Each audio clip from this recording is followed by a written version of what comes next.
Budaya Nusantara emang gak ada lawannya. Mari kita jelajahi, jangan di rumah aja. Halo, selamat datang di channel Backpackeran TV. Kali ini kami akan membahas bagaimana cara validasi mandiri hasil tes antigen atau PCR kita sebelum melakukan penerbangan.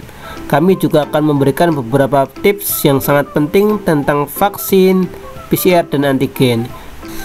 Yuk langsung saja kita masuk ke bandara. Nah, saat pertama kali kita masuk, kita akan diperiksa menggunakan thermal scanner. Jadi nanti kita dipindai suhu kita. Kemudian di Bandara Ahmad Yani Semarang juga menyediakan pelayanan vaksin, yaitu setiap hari Senin sampai Jumat mulai dari jam 9 pagi sampai selesai.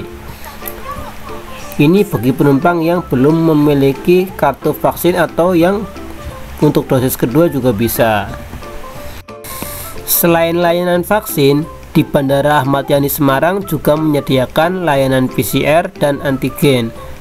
Layanan antigen dan PCR ini terletak di gedung parkir Bandara Ahmad Yani Semarang.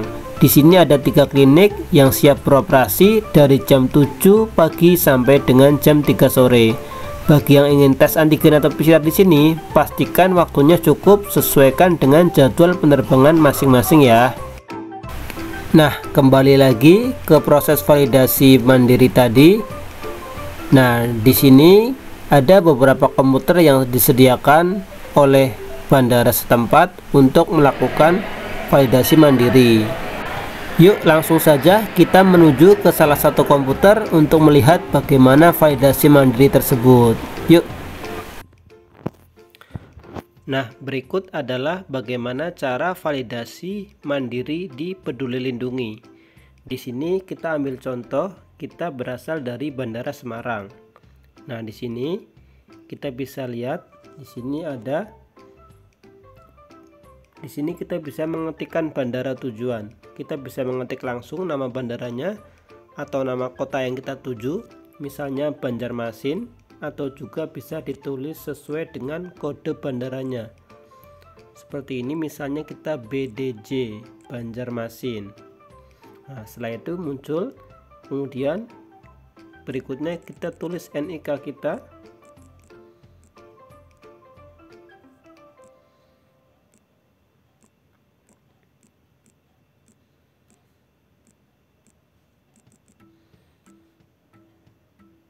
Kemudian kita pilih periksa. Nah, di sini akan muncul tulisan tidak layak bepergian dengan pesawat.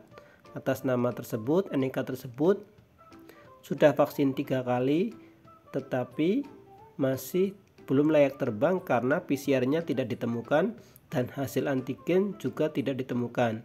Nah, di sini juga langsung tertulis bandaranya, yaitu dari Semarang menuju ke Banjarmasin. Jika teman-teman sekalian mendapatkan hal yang seperti ini, itu ada beberapa kemungkinan. Yang pertama seperti ini contohnya, itu karena dia belum PCR. Maksudnya PCR-nya belum ditemukan dan antigennya juga belum ditemukan. Ada beberapa kemungkinan. Yang pertama, karena PCR-nya belum dimasukkan oleh kliniknya ke Peduli Lindungi atau hasil antigennya belum dimasukkan oleh kliniknya. Kemungkinan lainnya adalah klinik tempat kita periksa PCR atau antigen itu belum memiliki akun NAR, yaitu New All Record, yang connect ke Peduli Lindungi. Kemudian kemungkinan lainnya adalah karena hasil vaksin juga belum diinput atau belum terintegrasi ke Peduli Lindungi. Ini juga biasanya masalahnya di tempat vaksin kita, bisa jadi belum diinput sampai selesai, atau bisa jadi ada kesalahan NIK. Atau kemungkinan yang lain adalah karena ini adalah anak-anak, jadi dia otomatis belum ada data vaksinnya. Jika kita menemukan kasus salah satu di atas, maka kita foto aja, kemudian kita lanjutkan validasi manual ke helpdesk KKP atau kantor kesehatan pelabuhan setempat. Nah, setelah kita validasi mandiri dan ternyata hasilnya tidak layak terbang, maka kita langsung menuju helpdesk KKP untuk dibantu dengan petugas-petugas yang ada di situ. Nah, nanti kita bisa tunjukkan hasilnya kenapa tidak layak terbang. Nah, nanti kita akan diselesaikan secara manual. Biasanya nanti kita diberikan stempel tanda bahwa sudah divalidasi oleh tim KKP seperti itu.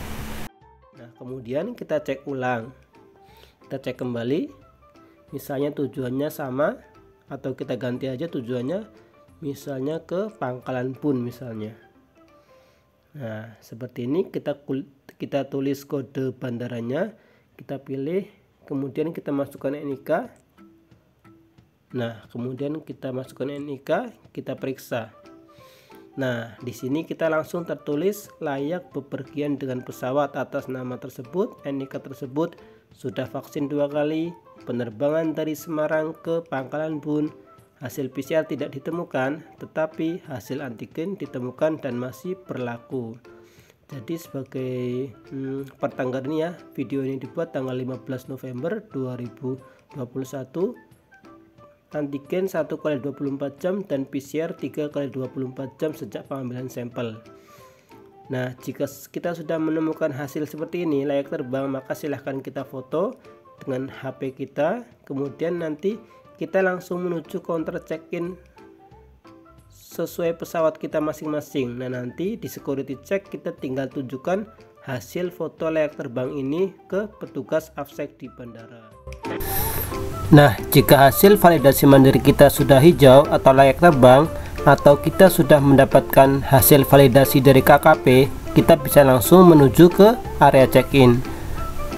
Nah, di sini kita nanti tunjukkan hasil validasi kita sebelumnya. Nah, setelah ini kita bisa pilih counter check-in sesuai dengan pesawat kita. Setelah itu kita bisa ke waiting room seperti biasanya saat kita terbang sebelum pandemi. Seperti itu. Berikutnya kami akan memberikan tips-tips yang sangat penting mengenai vaksin, antigen, dan PCR. Nah, pertama yaitu mengenai vaksin. Tentang vaksin, yang pertama pastikan nomor HP dan nomor ID atau NIK kita sesuai dengan identitas kita masing-masing. Jadi nanti nomor HP dan NIK itu nanti akan connect ke Peduli Lindungi. Apabila ada kesalahan, maka nanti hasil sertifikat kita tidak akan muncul di Peduli Lindungi kita. Kemudian tips yang kedua adalah apabila kita melakukan vaksin pertama ataupun yang kedua, maka pastikan vaksin kita sudah diinput oleh petugas ke Peduli Lindungi atau ke Piker BPJS Kesehatan. Seperti itu. Karena seringkali kami menemukan di lapangan ada begitu banyak orang yang sudah vaksin, tapi ternyata hasil vaksinnya belum diinput di Peduli Lindungi. Jadi nanti dia tidak connect dan secara sistem dia dianggap belum vaksin. Seperti itu. Nah, untuk mengantisipasi hal yang semacam ini terjadi, maka saat kita vaksin usahakan kita memiliki bukti vaksinnya seperti SMS, kemudian kartu vaksin yang sudah ditandatangani dan distempel, dan juga ada nomor kontak pelaksana vaksin kita. Kita juga diharuskan memiliki bukti lain seperti misalnya foto pas kita vaksin atau undangan pas vaksin atau yang lainnya seperti itu. Berikutnya adalah tips mengenai antigen dan PCR. Saat kita melakukan tes antigen dan PCR, maka pastikan hasil dari antigen atau PCR kita sudah diinput di Peduli Lindungi oleh petugas di klinik tersebut. Sebelum meninggalkan klinik, kita bisa langsung mengeceknya di Peduli Lindungi di akun kita masing-masing tentang hasil antigennya. Dan pastikan juga klinik yang kita akan tes itu dia memiliki akun NAR atau New All Record yang connect ke Peduli Lindungi. Seperti itu. Nah, kalau di Jawa Tengah, kalau teman-teman mau melihat klinik-klinik yang sudah terdaftar di akun NAR, teman-teman bisa buka di website kespalsemarang.id. Di situ nanti teman-teman bisa ngecek klinik apa saja yang sudah masuk di NAR di Jawa Tengah, seperti itu. Kemudian lebih amannya teman-teman bisa memilih klinik atau rumah sakit atau puskesmas daerah seperti itu. Kemudian juga pilih klinik-klinik yang sudah bonafit, yang sudah punya nama. Sekian dulu video dari kami, kurang dan lebihnya kami mohon maaf. Terima kasih sudah menonton. Kalau ada yang belum jelas silahkan komen biar nanti bisa kami jelaskan di kolom komentar.